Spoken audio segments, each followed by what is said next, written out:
మిమ్మల్ని ఎవరైనా కావాలని అవమానించి ఏడిపిస్తుంటే ఏం చేస్తారు? అయ్యో, అవమానించడానికే ఉంది? నన్ను అనని మాటల్లేవు, అన్ని రకాలుగా అంటారు.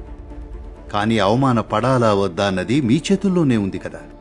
ఇప్పుడు మీరు రోడ్డు మీద వెళ్తున్నారనుకోండి, మీ వీధిలో కుక్క ఉంది, అది మొరిగింది.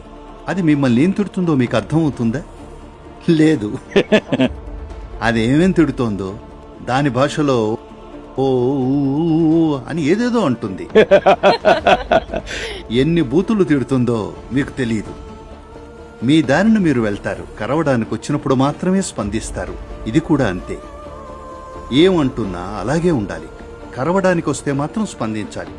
ఇంకో విషయం, ప్రపంచంలోని అందరి నోళ్లు మూయించటం అయ్యే పని కాదు.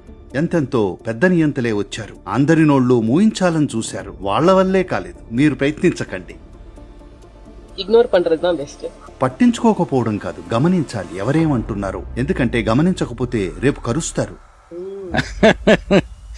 ఎవరెవరు ఏమంటున్నారో గమనిస్తూ ఉండాలి.